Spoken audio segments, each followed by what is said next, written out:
ಅತ್ಯಾಚಾರ ಪ್ರಕರಣದಲ್ಲಿ ಬಂಧಿತರಾಗಿರುವ ಹಾಸನ ಸಂಸದ ಪ್ರಜ್ವಲ್ ರೇವಣ್ಣ ಅವರನ್ನು 6 ದಿನಗಳ ಕಾಲ ಎಸ್ಐಟಿ ವಶಕ್ಕೆ ನೀಡಲಾಗಿದೆ. ಪೊಲೀಸ್ ಕಸ್ಟಡಿಗೆ ವಹಿಸಲಾಗಿದೆ. ಹಾಗಾಗಿ ನಿನ್ನೆ ರಾತ್ರಿಯನ್ನು ಅವರು ಎಸ್ಐಟಿ ಕಚೇರಿಯಲ್ಲೇ ಕಳೆದಿದ್ದಾರೆ. ತನಿಖಾಧಿಕಾರಿಗಳ ಯಾವುದೇ ಪ್ರಶ್ನೆಗೆ ಸೂಕ್ತ ಉತ್ತರವನ್ನು ಕೊಡ್ತಾ ಇಲ್ವಂತೆ ಪ್ರಜ್ವಲ್ ರೇವಣ್ಣ.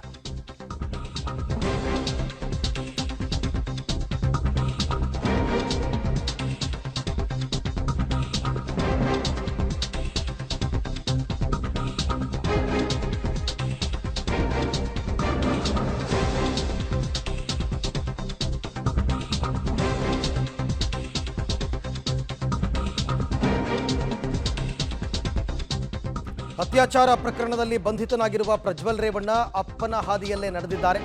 ಎಸ್ಐಟಿ ಕಚೇರಿಯಲ್ಲಿ 2ನೇ ದಿನ ವಿಚಾರಣೆಯನ್ನು ಎದುರಿಸಿರ್ತಕ್ಕಂಥ ಪ್ರಜ್ವಲ್ ರೇವಣ್ಣ ಅಧಿಕಾರಿಗಳ ಯಾವುದೇ ಪ್ರಶ್ನೆಗೂ ಸೂಕ್ತ ಉತ್ತರವನ್ನು ನೀಡದೆ ಅಸಹಕಾರವನ್ನು ತೋರ್ತಾ ಇದ್ದಾರೆ ಅಂತಕ್ಕಂಥ ಮಾಹಿತಿ ಸದ್ಯಕ್ಕೆ ಲಭ್ಯ ಆಗಿದೆ. ಪ್ರಕರಣ ಸಂಬಂಧ ಅಧಿಕಾರಿಗಳಿಗೆ ಯಾವುದೇ ಸೂಕ್ತ ಉತ್ತರವನ್ನು ನೀಡಿಲ್ವಂತೆ. ಇದು ರಾಜಕೀಯ ಪಿತೂರಿ, ಸುಖಾಸುಮ್ಮನೆ ನನ್ನನ್ನು ಪ್ರಕರಣದಲ್ಲಿ ಸಿಕ್ಕಾಕಿಸಲಾಗಿದೆ, ನಿಮ್ಮ ಕೆಲಸ ನೀವು ಮಾಡಿ, ನಾನೇನು ಹೇಳಲ್ಲ ಅಂತಿದ್ದಾರೆ ಅನ್ನೋ ಮಾಹಿತಿ ಸದ್ಯಕ್ಕೆ ಲಭ್ಯ ಆಗಿದೆ. ಪ್ರಜ್ವಲ್ ರೇವಣ್ಣ ಅವರನ್ನು ನಿನ್ನೆ ಕೋರ್ಟ್ ಮುಂದೆ ಹಾಜರುಪಡಿಸಿದ್ದ ಎಸ್ಐಟಿ ಅಧಿಕಾರಿಗಳು 6 ದಿನಗಳ ಕಾಲ ಕಸ್ಟಡಿಗೆ ಪಡೆದಿದ್ದಾರೆ. ರಾತ್ರಿ 9 ಗಂಟೆ ತನಕ ವಿಚಾರಣೆ ನಡೆಸಿದ ಅಧಿಕಾರಿಗಳು ನಂತರ ಊಟ ನೀಡಿ ವಿಶ್ರಾಂತಿಯನ್ನು ನೀಡಿದ್ದಾರೆ. ರಾತ್ರಿ 11:30 ತನಕ ಕೂತೇ ಇದ್ದಂತಹ ಪ್ರಜ್ವಲ್ ನಂತರ ನಿದ್ದೆಗೆ ಜಾರಿದ್ರು ಅಂತ ಮಾಹಿತಿ ಬಂದಿದೆ. ಇವತ್ತು ಕೂಡ ವಿಚಾರಣೆ ನಡೆಸಲಿರುವ ಅಧಿಕಾರಿಗಳು ನಾಳೆ ಅಥವಾ ನಾಡಿದ್ದು ಮಹಜರ್ ಪ್ರಕ್ರಿಯೆ ನಡೆಸುವಂತಹ ಸಾಧ್ಯತೆ ಇದೆ. ಈ ಬಗ್ಗೆ ಮತ್ತಷ್ಟು ಮಾಹಿತಿ ನನ್ನ ಕೊಲೀಗ್ ಉಮೇಶ್ ಅವರಿಂದ ಪಡ್ಕೊಳ್ಳೋಣ. ಉಮೇಶ್, ಈಗ ಹಾಗೆ ನೋಡೋಕೆ ಹೋದರೆ ಮೊನ್ನೆ ಮಿಡ್ ನೈಟ್ ಕರ್ಕೊಂಡು ಬಂದಿದ್ದು, ನಿನ್ನೆ ಕಂಪ್ಲೀಟ್ ನೈಟ್ ಅವರು ಎಸ್ಐಟಿ ಕಚೇರಿಯಲ್ಲಿ ಕಳೆದಿದ್ದಾರೆ.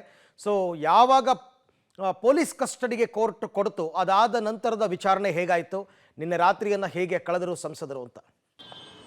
ಅರವಿಂದ್, ಏನು ಮೊನ್ನೆ ಬಂಧನ ಆದರೂ ಕೂಡ ಮೊನ್ನೆ ರಾತ್ರಿ ಯಾವುದೇ ವಿಚಾರಣೆ ನಡೆದಿರಲಿಲ್ಲ. ನಿನ್ನೆ ಯಾವಾಗ ಕೋರ್ಟ್ 6 ದಿನಗಳ ಕಾಲ ಕಸ್ಟಡಿಗೆ ಕೊಡ್ತು, ಆ ನಂತರದಲ್ಲಿ ಎಸ್ಐಟಿ ಅಧಿಕಾರಿಗಳು ಅಧಿಕೃತವಾಗಿ ವಿಚಾರಣೆ ಶುರು ಮಾಡಿರುವಂಥದ್ದು. ಆದರೆ ಸದ್ಯಕ್ಕಿರೋ ಮಾಹಿತಿ ಪ್ರಕಾರ ಎಸ್ಐಟಿ ಅಧಿಕಾರಿಗಳ ಪ್ರಶ್ನೆಗೆ ಏನು ಪ್ರಜ್ವಲ್ ರೇವಣ್ಣ ಇದ್ದಾರೆ ಅಸಹಕಾರ ತೋರ್ತಾ ಇದ್ದಾರೆ, ಅಂದರೆ ಯಾವುದೇ ಪ್ರಶ್ನೆಗೂ ಸೂಕ್ತ ಉತ್ತರ ನೀಡ್ತಾ ಇಲ್ಲ, ರೆಡಿಮೇಡ್ ಉತ್ತರ ನೀಡ್ತಾ ಇದ್ದಾರೆ ಅನ್ನೋದ್ರ ಬಗ್ಗೆ ಮಾಹಿತಿ ಲಭ್ಯ ಆಗ್ತಾ ಇರುವಂಥದ್ದು. ಇದೊಂದು ರಾಜಕೀಯ ಪಿತೂರಿ, ಈ ಪ್ರಕರಣದಲ್ಲಿ ನಾನು ಸುಮ್ಮನೆ ಸಿಕ್ಕಿಸಲಾಗಿದೆ, ಹಾಗಾಗಿ ನಿಮ್ಮ ಬೇಕಾದಂತೆ ನೀವು ಬರ್ಕೊಳ್ಳಿ ಅನ್ನೋ ನಿಟ್ಟಿನಲ್ಲಿ ಅವರು ಅಸಹಕಾರ ತೋರ್ತಾ ಇದ್ದಾರೆ ಅನ್ನೋದ್ರ ಬಗ್ಗೆ ಮಾಹಿತಿ ಲಭ್ಯ ಆಗಿರುವಂಥದ್ದು. ಆದರೂ ಕೂಡ ಎಸ್ಐಟಿ ಅಧಿಕಾರಿಗಳು ರಾತ್ರಿ 9 ಗಂಟೆ ತನಕ ಕೂಡ ವಿಚಾರಣೆ ನಡೆಸಿದರೆ 9 ಗಂಟೆ ನಂತರದಲ್ಲಿ ಅವರಿಗೆ ವಿಶ್ರಾಂತಿ ನೀಡಿರುವಂಥದ್ದು. ಸದ್ಯಕ್ಕಿರುವ ಮಾಹಿತಿ ಪ್ರಕಾರ ರಾತ್ರಿ 11:30 ತನಕ ಕೂಡ ಅವರು ಏನು ಅವ್ರಿಗೆ ಕೊಟ್ಟಿರುವಂಥ ಕೊಠಡಿಯಲ್ಲೇ ಕೂತಿದ್ರು, ಆ ನಂತರದಲ್ಲಿ ನಿದ್ದೆಗೆ ಜಾರಿದ್ರು ಅನ್ನೋದ್ರ ಬಗ್ಗೆ ಮಾಹಿತಿ ಇರುವಂಥದ್ದು. ಇವತ್ತು ಕೂಡ ಎಸ್ಐಟಿ ಅಧಿಕಾರಿಗಳು ವಿಚಾರಣೆ ಮುಂದುವರಿಸುವಂಥದ್ದು. ಸಂಜೆ ಅಥವಾ ನಾಳೆ ಈ ಹೊಳೆನರಸೀಪುರದ ಏನು ಲೈಂಗಿಕ ದೌರ್ಜನ್ಯ ಆರೋಪ ಏನು ಕೇಳಿ ಬಂದಿದೆ, ಆ ಜಾಗಕ್ಕೆ ಸ್ಥಳ ಮಹಜರು ಪ್ರಕ್ರಿಯೆಗೆ ಕರ್ಕೊಂಡು ಹೋಗುವ ಸಾಧ್ಯತೆ ಹೆಚ್ಚಾಗಿರುವಂಥದ್ದು. ಹಾಗಾಗಿ ಇವತ್ತು ಕೂಡ 9 ಗಂಟೆ ನಂತರದಲ್ಲಿ ಎಸ್ಐಟಿ ಅಧಿಕಾರಿಗಳು ಪ್ರಜ್ವಲ್ ರೇವಣ್ಣನ ವಿಚಾರಣೆ ಮುಂದುವರಿಸಲಿದ್ದಾರೆ. ಪ್ರೇಮ್, ಓಕೆ, ಹಾಗೆ ಸಂಪರ್ಕದಲ್ಲಿರಿ ಉಮೇಶ್, ನಿಮ್ಮ ಜೊತೆ ನಾನು ಮತ್ತೆ ಮಾತನಾಡ್ತೀನಿ.